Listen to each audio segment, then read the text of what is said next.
నమస్తే, welcome to Vishwam TV.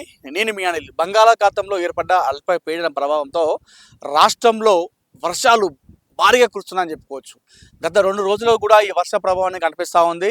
ఎడతెరిపి లేకుండా కూడా అంటే కంటిన్యూస్గా 24/7 వర్షాలు కురుస్తుండడంతో అటు వాగులు, వంకలు, చెరువులు, కుంటలు అన్నీ కూడా పొంగిపడుతున్న సందర్భం నెలకొంది. అయితే ఈ నేపథ్యంలో మనం జలాశయాల గురించి మాట్లాడుకోవాల్సి వస్తే కరీంనగర్లో ఉన్నటువంటి ఎల్ఎండి గురించి మాట్లాడుకోవాలి. లోయర్ మేన డ్యామ్. ఎందుకంటే ఇది ఎంతో మందికి సాగునీరు, తాగునీరు, లక్షల ఎకరాలకు సాగునీరు, లక్షల మందికి తాగునీరు ఇస్తూ ఉంటుంది ఎల్ఎండి.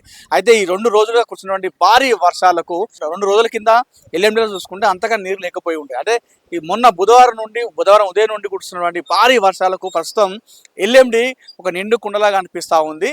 అయితే మధ్య మానేరు ఏదైతే సిరిసిల్ల, గంభీరావుపేట ఉన్నటువంటి మధ్య మానేరు నుండి 50,000 క్యూసెక్ల వరకు కూడా వాటర్ అనేది మనకు ఇన్ఫ్లో అనేది ఎల్ఎండికి ఇవ్వడం జరిగింది.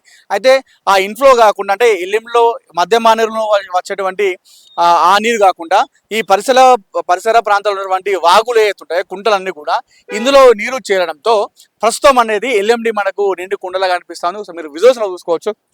ప్రస్తుతం మనం కరీంనగర్లోని ఎల్ఎండి వద్ద ఉన్నాము. ఇది లోయర్ మానే డ్యామ్. ఎంతో మందికి ఇది నీరు ఇస్తూ ఉంటుంది.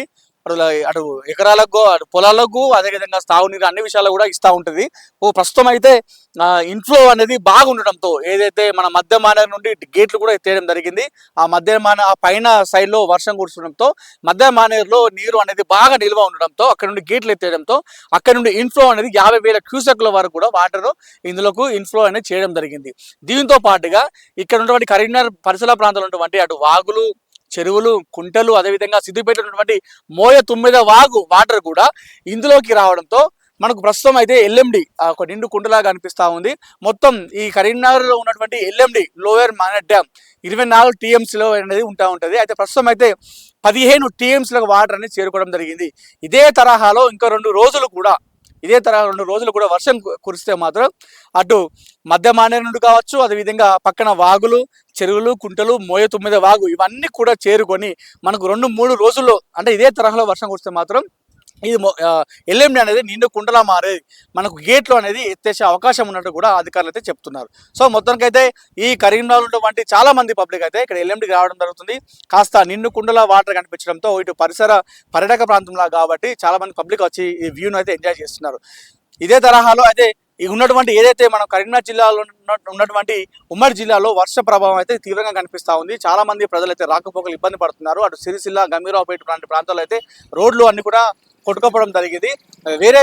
వేరే ప్రాంతాల ప్రజలు ప్రయాణికులు వెళ్ళడానికి చాలా ఇబ్బంది పడుతున్నారు, ఇక్కడి పడుతున్నారు అని చెప్పేసుకోవచ్చు. సార్ ఇదే వర్ష ప్రభావం మరి 2 రోజులు కనిపిస్తే మాత్రం అటు మధ్య మానేరు, ఎగువ మానేరు నుండి వచ్చే వాటర్తో పాటుగా అటు చెరువులు, కుంటల నుండి, అదేవిధంగా వాగుల నుండి, మోయ 9 వాగు నుండి ఇన్ఫ్లో అనేది భారీగా చేరుకొని అదే తరహాలో వర్షం కొట్టినట్లయితే 2 రోజుల వరకు మనకు ఈ నీటి మట్టం మరింత పెరిగి మనకు గేట్లు అయితే ఎత్తేసే అవకాశం ఉంది. ఇదైతే కరీంనగర్లోని ఎల్ఎండిలో ఉన్నటువంటి ప్రస్తుత పరిస్థితి. కెమెరా పర్సన్ బిట్టుతో అనిల్, విశ్వం టీవీ, కరీంనగర్ ఎల్ఎండి నుండి.